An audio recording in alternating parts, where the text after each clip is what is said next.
अब ठलाली लगा के लगो हो बड़ी झकास गे।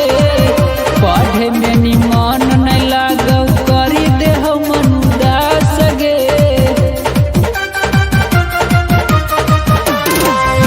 अब ठलाली लगा के लगो हो बड़ी झकास गे।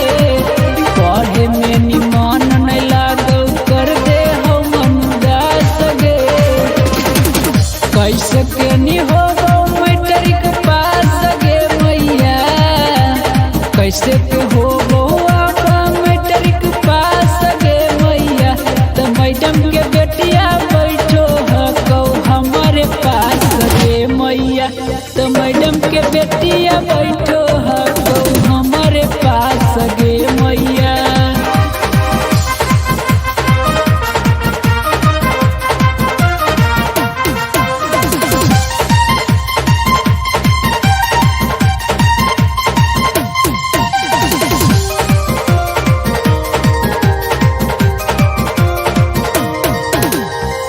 मन टूरवा माल पटा दिलको झकास गे।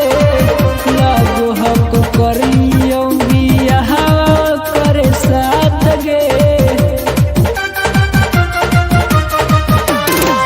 मन टूरवा माल पटा दिलको झकास गे। लगो हको करियो बियाह करे साथ गे। चलू यादव से होता नहीं अब आस गे मैया। चलू यादव से होता नहीं अब आस गे मैया। तो मैडम के बेटिया बैठो हको हमारे पास गे मैया।